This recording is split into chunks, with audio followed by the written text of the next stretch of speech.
Evangelho segundo João, capítulo 4, do verso 1 até o verso 6. Você achou na Bíblia? João capítulo 4, do verso 1 ao verso 6.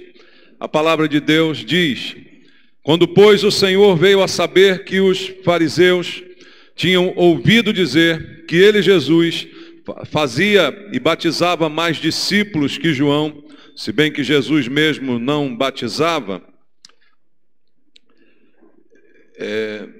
e sim os seus discípulos, deixou a Judéia, retirando-se outra vez para a Galiléia.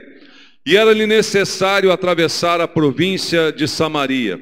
Chegou, pois, a uma cidade samaritana chamada Sicar, perto das terras que Jacó dera a seu filho José. Estava ali a fonte de Jacó. Cansado da viagem, assentara-se Jesus junto à fonte por volta da hora sexta. Amém. Pai, Tua palavra está diante de nós e é um momento especial que nós não queremos desperdiçar. Momento de ouvir a Tua voz, Pai. Esse é o nosso propósito agora, maior. Queremos Te ouvir. Não viemos aqui ouvir os homens com suas doutrinas e filosofias, com suas historinhas, mas viemos ouvir a voz do nosso Deus, que fala ao nosso coração, que conduz a nossa vida, que nos dá direção. É a Tua palavra que queremos e precisamos. Pai Santo, que hoje seja uma manhã de transformação. Pelo poder da Tua palavra, vem nos convencer, vem nos transformar. E que nada possa impedir de ouvirmos a Tua voz essa manhã. Eu entrego para isso a minha vida ao Senhor e peço a Tua unção, a Tua graça, a Tua misericórdia, o poder do Teu Espírito, para que nesse poder a palavra ministrada quebre as barreiras de entendimento, as distrações, para que seja feita a Tua vontade na vida de cada um. É o que eu Te peço, Pai, em nome de Jesus. Amém. Amém, queridos, nós estamos diante de um texto que eu creio todos devem conhecer. Eu parei aqui no versículo 6, mas se você continuar lendo a história, você vai se deparar com o encontro de Jesus com uma mulher chamada apenas de samaritana, a respeito ali da sua origem. E aqui está um texto que eu creio todo mundo conhece, essa conversa de Jesus, esse evangelismo, não é? Porque Jesus evangelizou aquela mulher, levou salvação à vida dela, e toda a história vai nos contar a respeito disso. Mas não é exatamente sobre isso que eu queria meditar contigo essa manhã, sobre a palavra de Deus, mas sim sobre um detalhe desse texto, em que a Bíblia diz que Jesus, ele está fazendo uma viagem, ele está se deslocando de um lugar para o outro. E desse fato que eu quero trazer algum entendimento para nós a respeito das situações comuns da nossa vida. Como falei aqui semana passada, a vida muitas vezes traz surpresas, traz problemas, dificuldades, e a gente tem particularidades. A vida de cada um aqui é diferente, embora a gente creia no mesmo Deus, tenha a mesma fé. As nossas circunstâncias são diferentes. A maneira como nós enfrentamos o problema também é diferente. E a gente tem vivido aí as nossas experiências. E muitas vezes vemos também as experiências dos nossos irmãos, que podem nos ensinar também alguma coisa, podem trazer algo bom e edificar a nossa vida. E nós, na vida cristã, como já enfatizei em outras mensagens, não estamos livres de passar por uma aflição, de enfrentar um problema. Nós não estamos livres nem de cair em algum pecado ou de ceder a alguma tentação. Tudo isso, infelizmente, faz parte da vida, porque mesmo convertidos, mesmo transformados na nossa natureza por Deus, mesmo sendo um espírito com Cristo, ainda habitamos numa carne que não se converterá, que vai até o fim lutar contra o nosso espírito, e isso é algo que nós temos que enfrentar como realidade. E às vezes, mesmo vendo o exemplo de outros, nós acabamos caindo nos mesmos erros que outros já caíram e que nós presenciamos. Deveria ser o contrário. Deveria ser que a nossa experiência de vida e aquilo que vemos nos servir de alerta para não incorrermos nos mesmos erros. Mas, infelizmente, isso é algo também dessa nossa velha natureza humana que ainda habita dentro de nós. Não são poucos os casos nesses longos anos aqui à frente de uma igreja em que eu já percebi, e talvez até já tenha ocorrido na minha própria vida, que a gente censura o pecado de alguém e logo depois nos surpreendemos ao fazer a mesma coisa ou fazer parecido. Não é? Quantos aqui talvez já não tenham tido essa experiência? Olhou para alguém, olhou para uma situação, balançou a cabeça, disse: que coisa terrível, que coisa feia fez aquele irmão, que coisa terrível aquele outro praticou. E de repente o tempo passa e lá estamos nós, fazendo as mesmas coisas que criticamos. Os seres humanos têm essa capacidade, irmãos. Eu acredito que eu estou falando para seres humanos aqui. Pessoas que eu creio se converteram a Jesus Cristo, que foram salvas, foram perdoadas, mas não estão livres de passar por esse tipo de situação. E a gente às vezes pensa que pode evitar, ou pensa: não, isso jamais aconteceria comigo. E no fim vai acontecer. Um grande exemplo bíblico que nós encontramos é a vida do próprio apóstolo Pedro. Mesmo advertido por Jesus, na noite em que Jesus foi traído, de que ele o negaria 3 vezes, dizendo que não o conhecia, qual foi a reação de Pedro? Não, nunca, jamais isso vai acontecer comigo. Pode ser que um outro dos teus até te traia, mas eu não. Negar? Não, de forma nenhuma. Passado algumas horas, lá está Pedro, negando por 3 vezes que teve qualquer tipo de relacionamento com Jesus. A gente às vezes acha que estamos livres disso. A gente acha que há coisas que a gente não vai enfrentar, que há caminhos na vida que nós não vamos passar, que há lugares que a gente não vai nem chegar perto, mas de repente nós estamos ali passando por situações parecidas. Então, queridos, eu quero que a gente pense um pouco essa manhã a respeito da nossa vida e dos caminhos que nós escolhemos. Só há um caminho. Qual é o caminho? Jesus. Ele disse: eu sou o caminho, a verdade e a vida, ninguém vem ao Pai a não ser por mim. Mas nós somos livres para escolher qualquer caminho, para decidir aonde vamos. Você é livre para decidir o que você vai fazer hoje, o que você vai fazer amanhã, a tua programação. Você é livre. Todos nós somos livres. E a gente está diante de escolhas. Nós podemos escolher caminhos de acordo com a nossa disposição, com os nossos pensamentos. Mas há outros caminhos que nós não podemos escolher. E às vezes nos vemos quase que obrigados a passar por eles. Há outras situações que às vezes são inevitáveis. Por mais que a gente se esforce, por mais que a gente possa ser precavido, a gente acaba enfrentando uma situação adversa porque ela era quase que inevitável. Não digo que seja o destino, como dizem alguns, mas são coisas que a gente precisa passar. Entre elas, eu posso citar o que mesmo disse Jesus, e já citei várias vezes: no mundo tereis aflições. Ora, quem é que quer ter aflições aqui? Ninguém quer. Mas Jesus está dizendo que eu vou tê-las. Eu não gostaria de ter, nem de passar por elas, mas Ele está dizendo: você vai ter. Mas tenha bom ânimo quando você tiver essa aflição.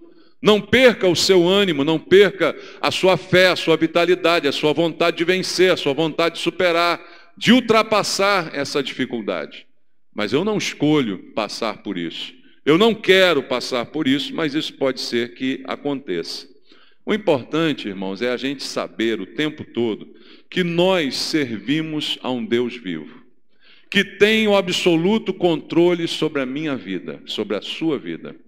Tanto pelos caminhos que eu escolho, quanto pelas coisas que me acontecem sem eu esperar, tanto pelas surpresas que a vida pode me apresentar, até nos erros que eu possa cometer. O Senhor, Ele está com os olhos em mim.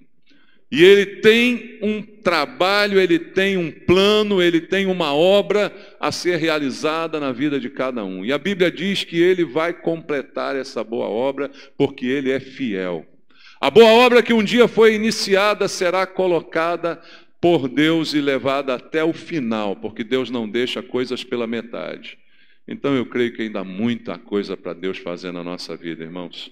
Nenhum de nós aqui está pleno, está completo, está absolutamente formado. A gente está em formação, a gente está em transformação. Processo de vida dinâmico na presença do Senhor. E independente de qualquer circunstância, Deus quer dirigir a minha vida. A única coisa que eu preciso fazer é entregar a direção nas mãos do Senhor. O grande problema nessas coisas todas que citei para você é que às vezes eu quero resolver tudo sozinho. Às vezes eu quero segurar o volante e não largar de jeito nenhum, porque eu acho que eu sei o que eu estou fazendo. Quem é homem sabe do que eu estou falando, né? Homem no volante é assim, não aceita palpite de ninguém. A mulher está do lado dizendo, está errado esse caminho, diz, deixa comigo. É assim? Deixa comigo que eu sei o que eu estou falando. Pergunta para fulano, não pergunto, eu sei o que eu estou fazendo. Não é assim, homem? Tem homem aqui, irmão? Homem normalmente é assim, né? Porque acha que está guiando tudo. Mas a mulher também tem essa, em outras áreas, né? O ser humano é assim, ele quer a direção e ele não abre mão dela. É muito incômodo, muitas vezes, para a gente perceber que tem outra pessoa dirigindo. Quem dirige normalmente é assim, fica no banco do carona, meio preocupado, né? Será que vai dirigir direito? Será que vai evitar o meio-fio? Será que vai evitar a contramão? Porque a gente não gosta de ser dirigido por outro. E é nisso que muitas vezes a gente erra, porque a gente quer o volante, a gente quer a direção, e não aprende que na nossa vida quem tem que dirigir é o Senhor. Quem tem que mandar é o nosso Deus. Quem tem que levar e conduzir é o Senhor. E que é muito mais fácil ser dirigido do que dirigir, irmãos. É muito mais cômodo para nós.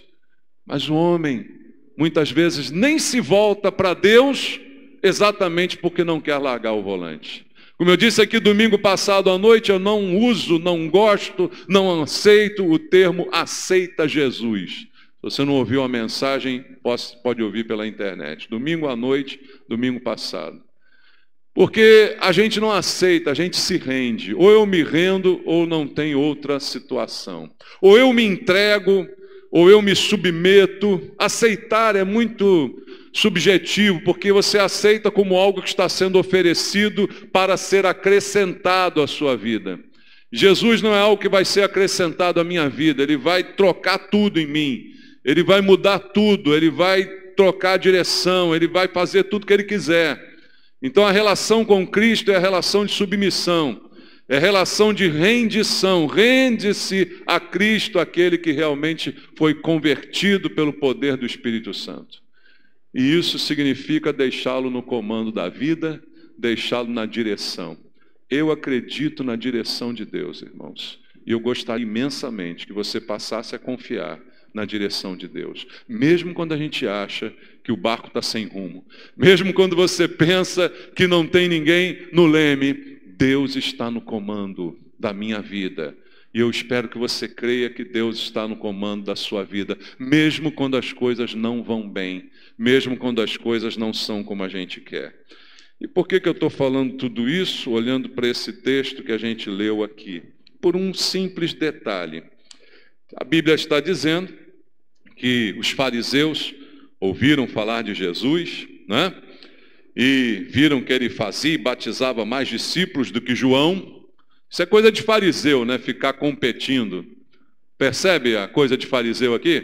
Ó, Jesus faz mais discípulos, batiza mais gente que João. Mas quem é chamado de Batista é o João. Jesus também vai ser chamado de Jesus Batista? Então começa a criar problema, né? Competindo. Quem é que batiza mais? Quem é que faz mais discípulo? Qual é a igreja mais cheia? Qual é o povo mais numeroso? Coisa de fariseu, né? Coisa de gente que não mudou a natureza, né? Que continua regido por esse tipo de interesse. E aqui estão os fariseus discutindo. E aí Jesus, diante disso, deixa a Judeia e vai novamente para a Galileia. Sai da Judeia, vai para a Galileia. Judeia ao sul, Galileia ao norte. Jesus vai para o norte de Israel. E aí o verso 4 diz assim: e era-lhe necessário atravessar a província de Samaria. É nisso aqui que eu quero chamar a atenção dos irmãos essa manhã. Jesus estava diante de um caminho muito perigoso, que era passar pela terra dos samaritanos. Você sabe que judeus e samaritanos não se dão, ou não se davam, né, naquela época. Você sabe que uma das parábolas mais impactantes que Jesus contou para os judeus foi a parábola do bom samaritano, que era exatamente para mexer com os judeus, para mostrar, né, que quem fez alguma coisa por aquele que estava completamente destruído foi um samaritano e não um judeu. Que sacerdotes passaram, levitas passaram, não fizeram nada. Mas chega um samaritano e faz. Aquilo é ofensivo para o judeu porque eles não se dão. Eles têm preconceito um contra o outro. Então não é um povo amistoso. E a Bíblia diz que era necessário Jesus passar por Samaria. Além de tudo, era um caminho perigoso para ir do sul para o norte. Talvez fosse ali o caminho mais perto, porque Samaria está bem no meio entre a Judéia e a Galileia. É o caminho mais perto. Você já usou GPS aqui no Rio? Já? Ninguém usou GPS aqui? Quando você bota o caminho mais perto no Waze, ele te leva para dentro da favela, né? Normalmente é assim que acontece. E para cortar o caminho, ele vai para o mais perto.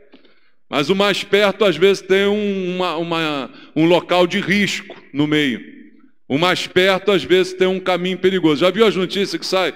Casal de idosos entra, não sei o que, na comunidade tal, e sai com um carro metralhado. Por quê? Porque o GPS levou para ali. Eles entraram sem obedecer os códigos de sinalização da comunidade e ali foram metralhados. Então, nem sempre o caminho mais perto é o melhor caminho. Já vem aí uma lição para a gente. Nem sempre o caminho mais fácil, porque é mais perto, vai andar menos, vai economizar, é o melhor caminho. Porque tem risco nesse caminho. E Samaria era um lugar bem arriscado. Ele podia ter ido por outro lugar, podia ter contornado, podia ter ido em duas direções diferentes e evitar transitar por Samaria.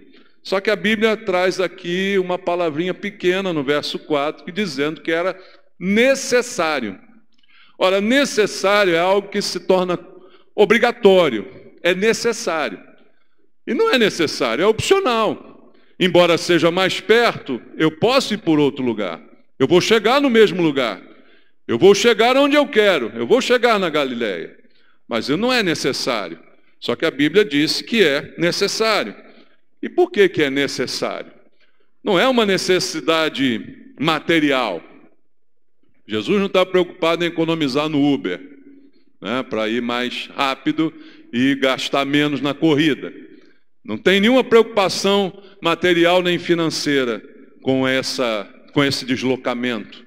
Não é isso que está em jogo. Mas aí a gente vê o desenrolar da história. Por que era necessário passar em Samaria? Porque tinha uma mulher, chamada apenas de samaritana, não identificada pelo seu nome, que Deus, na sua universal ciência, já sabia que ali estaria e que precisava ser tocada por Jesus no seu espírito para ter uma conversão, uma transformação na sua vida. Então o motivo era espiritual e não material. Era necessário porque havia alguém ali. É bem parecida com aquela história do Gadareno, que Jesus atravessa o mar da Galileia só para ir lá salvar aquele endemoniado. E a Bíblia diz que ele não faz mais nada ali. Ele atravessa, chega lá, expulsa aquela legião de demônios, depois entra no barco e volta. Ele não foi fazer nada naquele lugar. Nada materialmente falando, mas espiritualmente, aquele era o destino, aquele era o propósito. Então Jesus vai para Galileia, mas precisa passar em Samaria porque tem alguém ali para ser salvo. Havia um trabalho ali que precisava ser feito. E é interessante o detalhe do versículo 6, que diz assim: estava ali a fonte de Jacó. Cansado da viagem, assentara-se Jesus junto à fonte por volta da hora sexta. A hora era contada a partir das 6 da manhã, a hora sexta é meio-dia. 6 com 6, meio-dia. Meio-dia, sol a pino, Jesus cansado, porque é uma viagem longa, a pé, cansativa, ele vai parar ali, e ali não é por acaso. É ali que vai haver um encontro com a mulher samaritana, e ali a obra será feita. E Jesus faz a obra mesmo quando está cansado. Olha uma dica para você e para mim aí. Às vezes a gente diz assim: não, estou cansado hoje. Aí eu tenho um compromisso na igreja, mas eu estou cansado. Vai ter com a formiga, preguiçoso. Tem esse versículo na Bíblia? Tem. Sabia que tem? Em Provérbios. Vai ter com a formiga, preguiçoso. Porque Jesus, mesmo cansado, ele faz a obra. Ele cumpre o propósito da sua visita àquele lugar. Não está ali a passeio nem a turismo, ele foi ali com um propósito. E ali ele vai salvar a mulher samaritana. E o que isso quer dizer, irmãos? Quer dizer que na vida da gente, às vezes, a gente tem que passar também por determinados lugares. E talvez a gente não gostaria de passar, mas são lugares necessários, como Samaria para Jesus naquele episódio. É necessário eu passar por isso, é necessário eu enfrentar esta situação, embora não seja, ao meu ver, o melhor, mas é necessário. Há caminhos que são inevitáveis, há outros que eu posso evitar, mas há alguns que foram preparados por Deus para mim, para que eu passe por eles, para que eu enfrente situações, para que eu de fato enfrente lutas que vão de alguma forma me fortalecer. A vida não é só de facilidade. Quando Jesus diz tereis aflições, isso aí, irmãos, por mais que a gente não queira, é o exercício da vida, é o que nos melhora como pessoa, é o que nos capacita. Veja, alguém que não faz exercício atrofia, alguém que não se move paralisa, e é necessário enfrentar alguma coisa, às vezes é necessário o barco balançar, para a gente lembrar que Jesus está ali dormindo, né, na proa. Então é necessário que alguma coisa aconteça na vida da gente, que a gente não quer, que a gente não gostaria, mas que Deus, na sua sabedoria, está proporcionando. Por isso a Bíblia diz lá em Romanos 8, 28, que todas as coisas cooperam para o bem. Porque Deus é que sabe de que forma Ele consegue mover todas e quaisquer coisas para de alguma forma cooperar para o meu bem. Eu não sei no que uma tribulação pode ser benéfica para mim. Eu não sei no que uma aflição que eu não gostaria pode ser benéfica, mas Deus sabe. E se Ele permitiu me passar é porque isto estava nos teus planos. Há planos de Deus. Sabia disso? O problema é que a gente só quer saber dos planos que parecem bons para nós. Tem gente que fica todo bobo, né, quando chega alguém e diz assim: Deus tem um plano na sua vida. Essa é a palavra que crente mais fala, já viu isso? O crente olha para alguém e diz: Deus tem um plano na sua vida. Essa palavra pode ser dita, não precisa ser profeta não, porque Deus tem um plano para qualquer pessoa. Qual é o plano principal de Deus? Salvar aquele desgraçado. Que era eu, que era você. Desgraçado é uma palavra bem propícia, porque desgraçado não tinha acesso à graça, embora ela estivesse disponível. Então Deus tem um plano de salvar. É um plano universal de Deus. Deus quer salvar a todos. Infelizmente nem todos são salvos, porque Deus deu ao homem a liberdade de escolher. E aí ele escolhe um caminho diferente daquele que Deus traçou para ele. Mas Deus tem um plano para a sua vida. Só que a gente quer aquele plano bonito, né? Aquele plano que a gente está sonhando. Olha, Deus quer um plano para você. Você já pensa, pô, vou para a Europa, vou passear não sei aonde, vou ver a neve, vou isso, vou aquilo. Só pode ser esse o plano de Deus para mim. Não, mas o plano de Deus para você é diferente. O plano de Deus para você é que semana que vem você enfrente uma luta desgraçada. Ah, não, peraí, pô, isso não é de Deus não, isso é do diabo, está amarrado, está, sei lá, repreendido, sei lá a palavra mágica que você vai usar. Talvez seja isso, né? Que as pessoas não querem isso. Mas às vezes o plano de Deus é isso, porque isso me fortalece. A Bíblia diz que Deus não permite que eu seja provado ou tentado além do que eu possa suportar. Você vê essa palavra na Bíblia e crê nela? Ele não permite que eu passe por algo que esteja além das minhas forças. Então, se eu estiver passando por uma grande aflição, eu sei, é porque eu sou capaz de lidar com ela. Porque mesmo que eu não seja, Deus de alguma forma vai me ajudar para que aquilo coopere, para que eu seja uma pessoa mais forte, mais preparada, mais exercitada. E às vezes o exercício dói, irmãos. No pain, no gain. Tem essa expressão em inglês, né? Se você não tiver dor, não tem ganho, não tem melhora. Malhação para criar músculo tem que doer, né, irmão? Metiolate tem que arder. Vamos parar com essa frescura, né? De tudo ser fácil na vida da gente, de tudo ser de bandeja. Não é assim, Deus não faz assim. Deus me dá um paraíso para morar, como fez com Adão, mas diz assim, cultive e guarde. Não é para ficar dormindo na rede, não, Adão.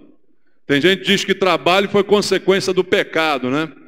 Que Deus só instituiu o trabalho depois do pecado. Mentira!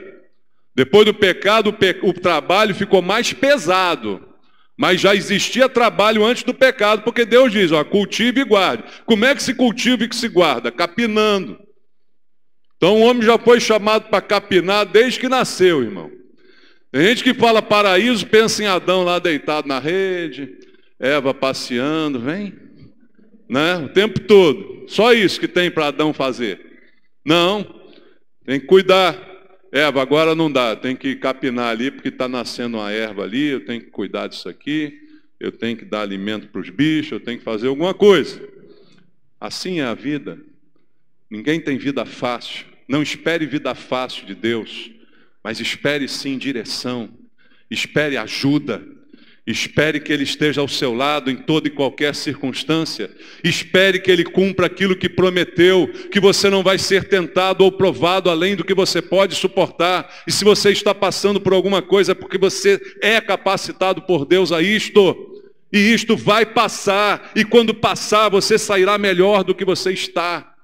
Você vai ficar mais forte, mais preparado, mais calejado. Calejado é uma palavra que a gente não gosta mais, porque vem de calo, né? E ninguém gosta de calo. A gente não quer. Hoje é a geração que lava a louça com luva, né, irmão? Estamos nessa geração, ninguém mais esfrega no tanque alguma coisa. Não tem mais calo. Só que na vida existe calo ainda. E calo é bom, porque é experiência, é marca e fortalece. Aonde criou um calo não dói mais. Aonde tem um calo na sua mão, você pode até furar com a agulha que não dói. Conhece? Sabe o que eu estou falando? Alguém sabe disso aí? Não, ninguém mais tem calo hoje, né? Talvez ninguém mais saiba do que eu estou falando. Mas é assim a vida. Caminhos que são inevitáveis. Aflições que eu terei que passar. Mas eu preciso entender uma coisa. Não é o caminho que eu estou passando que vai determinar a minha segurança. Não é o lugar onde eu estou que vai determinar se eu terei ou não sucesso. E isso é uma realidade, especialmente aqui para a gente que mora no Rio de Janeiro. É o caminho que vai te dar segurança, mesmo que o GPS não erre. Ninguém está seguro em lugar nenhum. Qual é o lugar aqui que você está seguro? Não tem segurança, irmãos. Não é o caminho que vai me fazer seguro. Ah, aqui estou num lugar bacana, aqui estou seguro. Quando você menos espera, chega lá um esperto e assalta e faz e maltrata. Isso é a vida. No mundo não existe lugar seguro. O que existe é, estou com Deus ou não estou com Deus? Deus está comigo ou não está? E se Ele está, é como disse Davi, ainda que eu ande pelo vale da sombra da morte, eu não temerei mal algum, porque Tu estás comigo. A Tua vara e o Teu cajado me consolam, me protegem. Então não é o caminho que vai dizer se eu estou seguro ou se eu não estou seguro. Porque todo tipo de perigo nos cerca neste mundo. Acorde para a realidade, crente. O mundo é perigoso. E o que eu vou fazer? Ah, eu vou fugir do mundo, né? Até porque Jesus diz, você não é desse mundo. É só que na sua oração pelos discípulos, Jesus disse assim, Pai, não peço que os tire do mundo, mas que os livre do mal.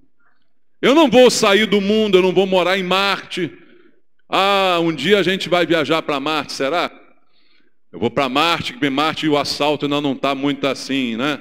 Ainda não tem muito assalto lá em Marte. Pronto, é só ir alguém para lá que já começa o assalto. Onde tem homem, onde tem ser humano, tem problema, irmão. Então você vai querer não ter problema, vai ter que viver sozinho. E Deus não me chamou para viver sozinho. Lá em Gênesis capítulo 2, Deus já disse, não é bom que o homem viva só. Nós fomos chamados para viver em comunidade. Nós fomos chamados para viver em família. Nós fomos chamados para termos relacionamento. Igreja existe para a gente se misturar, para a gente ter relacionamento. Pessoas diferentes, mas tendo relacionamentos. Isso é importante para a gente. É plano de Deus. Então a falsa sensação de segurança quando eu estou isolado, isso não existe. Todo tipo de perigo nos cerca. E às vezes ser cristão é até mais perigoso do que ser ateu, do que ser nada, do que ser idólatra, sei lá o quê. Às vezes tem até mais perigo, dependendo do lugar onde a gente está, ser cristão. Olha o texto de Paulo em 2 Coríntios, capítulo 11.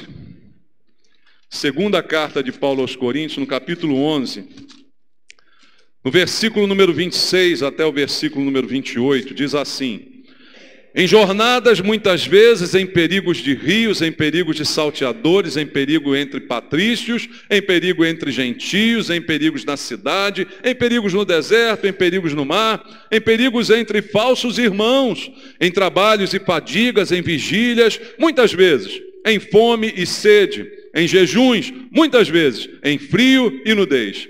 Além destas coisas exteriores, há o que pesa sobre mim diariamente, a preocupação com todas as igrejas. Quem é que deu esse discurso aqui? O apóstolo Paulo.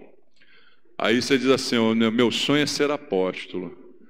Talvez hoje em dia, né, os tais que se dizem apóstolos hoje, que estão por aí, talvez provoquem a inveja, né?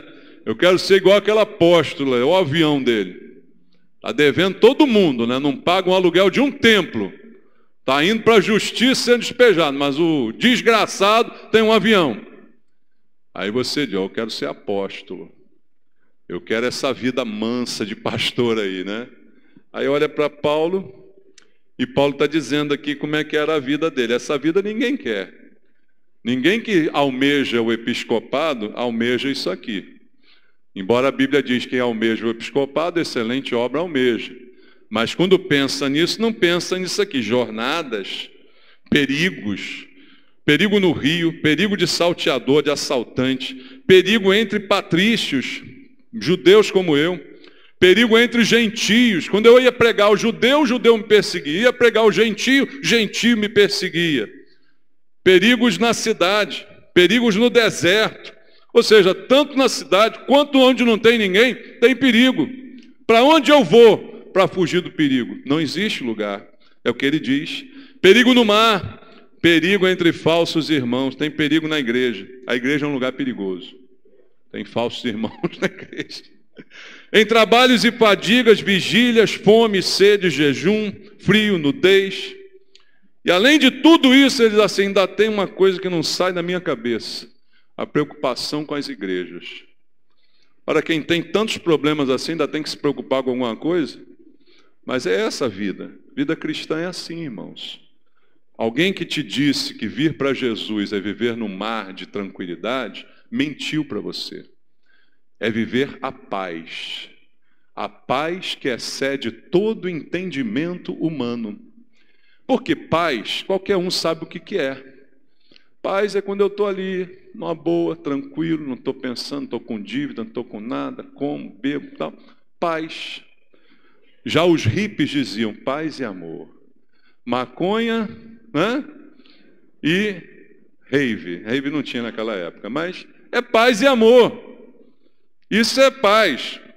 Mas paz que Jesus dá, ela excede todo entendimento humano. Porque o homem não consegue compreender como Jesus me dá paz estando eu vivendo o que Paulo está vivendo aqui. Em perigo para todo lado, em perseguição de tudo que é gente, preocupado com as igrejas, mas está em paz. É uma paz que não dá para entender. Essa é a paz. Isso aí eu posso prometer a você. Entrega a sua vida para Jesus e você vai desfrutar disso. Ninguém vai entender como é que pode, mesmo você passando por lutas, você tem paz. Mas você sabe o segredo. Jesus está comigo. Ele está comigo, mesmo quando eu ando no vale da sombra da morte. Ele tem um cajado, Ele me consola, Ele me protege, Ele me dá direção. Eu não acerto sempre, mas Ele me mostra o caminho, Ele corrige meus passos. De vez em quando me dá umas cajadadas que são boas para eu aprender. Essa é a vida cristã, irmãos. Eu não sei de onde esse povo tirou outro tipo de vida e ensina por aí. Eu não sei de onde veio essas ideias. Aliás, eu sei, isso veio do capeta, né, irmãos? É o evangelho do capeta, o evangelho de Satanás. É uma boa nova que não é nova, que é mentira desde o princípio, como ele, mentiroso, desde o princípio era. Então, o que determina a minha segurança não é o lugar por onde eu ando, mas é o fato de estar Deus ou não na minha vida. É a certeza de que Ele está do meu lado. Então, não importa para onde eu vou, não importa para que lugar eu vou. Como já disse aqui várias vezes, eu não preciso me expor ao perigo. Mas se eu tiver que ir a algum lugar, eu vou. Me chama para pregar lá não sei aonde, eu vou. Porque é algo que Deus está me chamando a fazer. Então, Ele que cuide de mim. É como disseram aqueles da fornalha. Se Ele quiser me livrar, livrará. Se não quiser, morrerei nessa fornalha. É simples assim ou não é? Ou é a gente que quer complicar a coisa? Ou é a gente que quer complicar a vida? Pensando que, de alguma forma, eu tenho controle sobre as situações, que se eu me cercar de todos os cuidados, nenhum mal vai me acontecer. Já viu isso? Parece a coisa da pandemia. Não, se eu me cercar, se eu me entrar numa bolha, se eu me vestir, se eu pulverizar álcool em mim, se eu tomar banho de gel, eu não vou pegar. Aí pega. Porque não é isso que me protege. O Senhor é que governa a minha vida. Se você quiser que eu pegue, eu pego. Se não quiser que eu pegue, não pego. Não é também porque eu sou crente, isso não pega em mim. Pega sim. Pega em crente, pega em ateu, pega em qualquer um. Mas a diferença é que a minha vida está na mão do Senhor. Se você quiser que eu pegue, pego. Se quiser que eu morra, eu morro. Se quiser que eu viva mais. Se quiser que... É Deus que sabe. Mas o que a gente precisa é dessa confiança, irmãos. Porque o caminho é necessário e eu não tenho como evitar. Veja, um exemplo para você que eu já preguei várias vezes aqui, é o exemplo de José. José passou por um caminho, irmãos, que eu não queria passar. Você queria passar o que o José passou? Ser vendido pelos irmãos, né? Ser vendido como escravo, trabalhar de escravo na casa de Potifar, ser traído pela mulher do cara, caluniado, ser lançado na cadeia, passar por tudo isso. Você queria? Fala para mim. Meu sonho é passar pelo caminho que José passou. Alguém tem esse sonho aqui? Não tem, ninguém tem. Não é razoável, ninguém vai ter esse sonho de fazer o que passou José, não. Só que a Bíblia está dizendo todo o tempo lá no Gênesis 39, o Senhor era com José. Essa frasezinha do verso 2, do verso 21, que sempre se repete, o Senhor era com José. Ele está escravo, ele está caluniado, ele está vendido, ele está na prisão, o Senhor era com José. As pessoas acham que se Deus for comigo, eu nunca vou enfrentar uma dificuldade. Eu nunca vou passar por uma dor. Nunca alguém vai me trair. Nunca serei caluniado. Mentira, irmãos. Deus pode estar contigo. E mesmo assim você passar por isso tudo. Por quê? Por quê? Por quê? Porque Deus sabe o que é melhor para mim. A vida de José estava em absoluto controle de Deus. Desde quando Deus deu o sonho a ele, dizendo que ele ia sustentar a sua família, isso já estava certo por Deus e muito tempo depois ia se concretizar. Mas era necessário José passar por Samaria. Era necessário ele experimentar a cadeia, ele experimentar a traição dos irmãos, ele experimentar a calúnia da mulher de Potifar. Era necessário tudo aquilo. Porque quando tudo na vida é fácil, a gente não dá valor, irmãos. Porque quando cai tudo de mão beijada, como se diz, a gente fica fraco, a gente vira Nutelinha. É isso que acontece, quando tudo, vem na boquinha. A gente é o que está aí hoje, essa geração que não serve para nada. Uma geração perdida de jovens que não fazem a menor diferença no mundo onde estão, porque foram criados para ter tudo na mão. Esse é o grande problema da nossa sociedade hoje. Deus estava no controle, Deus estava em todo o tempo controlando, estava por cima de tudo. Mas o caminho José teve que trilhar. O caminho até ser governador no Egito. Quem não quer ser governador no Egito? Todo mundo quer. Quem não quer ser um homem de sucesso, uma mulher de sucesso? Todo mundo quer. Mas quem quer passar pela prisão, pela traição? Ninguém quer. Então a gente está hoje nessa situação que nós olhamos o sucesso do outro e dizemos, que sorte que ele deu na vida, hein? Olha lá. Saiu lá de ser um filhinho de Jacó, virou governador no Egito. Quem olha só isso não vê o que ele passou, não vê o que ele sofreu, não vê as noites mal dormidas, não vê as lágrimas, não vê nada disso. A gente só quer ver a coisa boa, o final da história. E a vida às vezes traz experiências que quando Deus está no controle, todas elas cooperam para o nosso bem, irmãos. Quando Deus está realmente no controle, quando a minha vida está nas suas mãos, todas as experiências, por piores que sejam, cooperam para que eu seja melhor, para que eu seja uma pessoa de mais valor, queridos.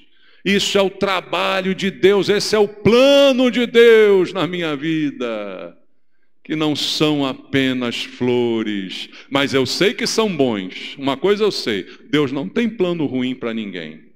O plano para você é bom, mas como é que você vai chegar lá? Aí Deus é que sabe. Alguns precisam de mais correção, outros de menos. É igual o filho da gente.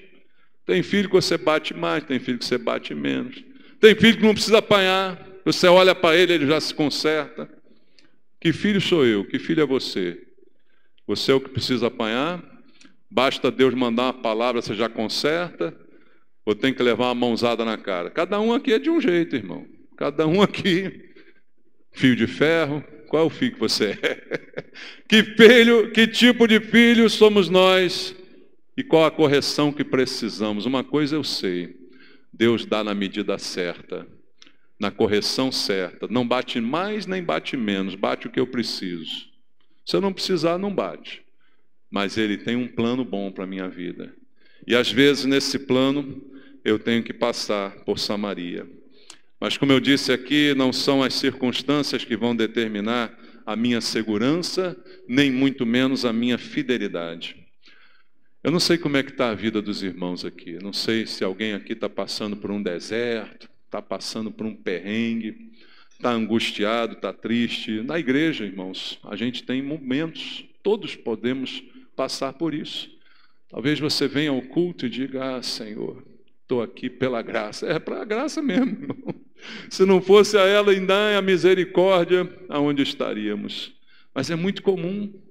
Não pense que você é um ET. Talvez você esteja aqui com muito sacrifício, com muita força de vontade, Porque tudo hoje dizia para você ficar em casa. Mas você veio, já está aqui. Talvez hoje você esteja num frangalho, triste, com luta, com medo do que vai acontecer essa semana. Não sei. Eu não sei a realidade de cada um dos irmãos. Talvez você venha de fracassos sucessivos. Já fiz isso, não deu certo, fiz aquilo, não dei, tentei aquilo outro, não consegui. Às vezes acontece, aí você começa a dizer, minha vida nada dá certo, já estou acostumado com essas coisas. Talvez você esteja aí andando em círculos, cada um tem o seu cada pessoa tem o seu problema. E aí, queridos, só uma coisa eu posso dizer, não é culpa do caminho, não é culpa de alguma coisa que você possa imaginar, mas se você tem a certeza que você é de Deus, se você de fato rendeu-se a Jesus, Ele está no controle da sua vida. Independente do que você esteja vivendo hoje ou sentindo, Ele está no controle da sua vida. Se você foi traído, se você foi humilhado, se você foi maltratado, não se apegue a essas coisas. Não fique se achando o injustiçado. A sua justiça, a minha justiça, vem do Senhor. O homem é injusto. Bota na tua cabeça uma coisa. As pessoas são injustas, mas Deus é justo. Então você pode não ser reconhecido por alguém, você pode ser traído por outra pessoa, você pode ajudar uma pessoa anos e anos depois ela te trair e não está nem aí para você. Isso é vida, isso é dia a dia. O mundo é assim, as pessoas são assim, mas há um que não falha, que é o teu Deus. Então o que você precisa fazer é se apegar a Ele. O grande problema é que a gente se apega ao que não devia se apegar. A gente se apega a pessoas, a gente se apega a status, a gente se apega a emprego, circunstâncias da vida, se apega a gente de qualquer tipo, e não deveria. A gente tinha que se apegar a Deus.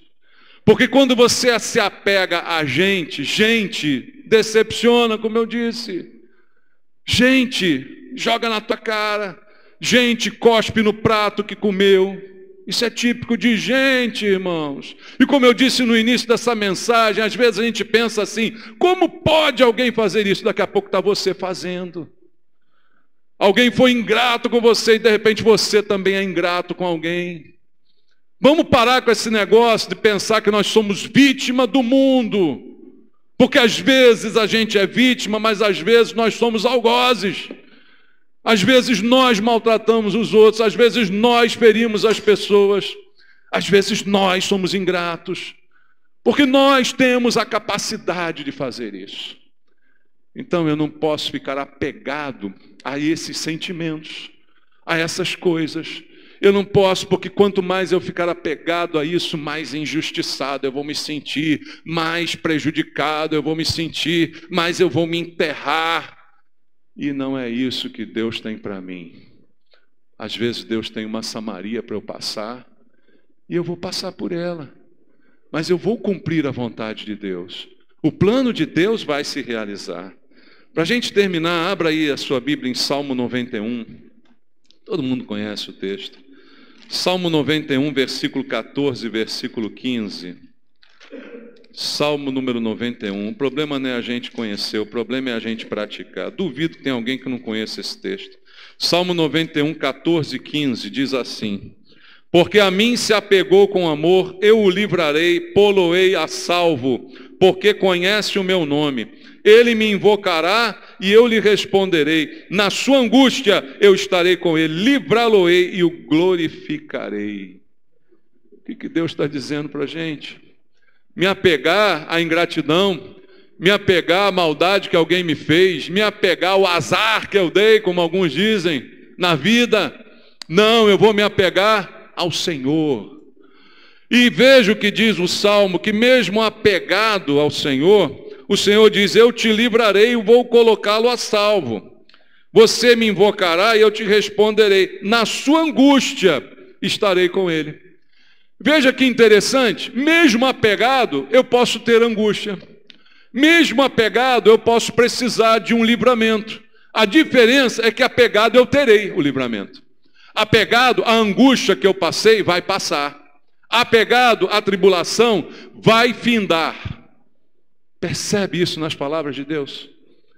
Não nas minhas, nas de Deus. Se apegue ao Senhor, porque a mim se apegou com amor. Eu o livrarei. O teu livramento é o Senhor quem te dá. Ele vai te tirar da angústia. Ele vai fazer o mar acalmar. Ele vai tirar o sentimento ruim do teu coração. Ele vai transformar a sua vida se você se apegar a Ele. A gente se apega a tanta coisa. A gente se apega até à própria vida, irmãos. A gente se apega ao caminho.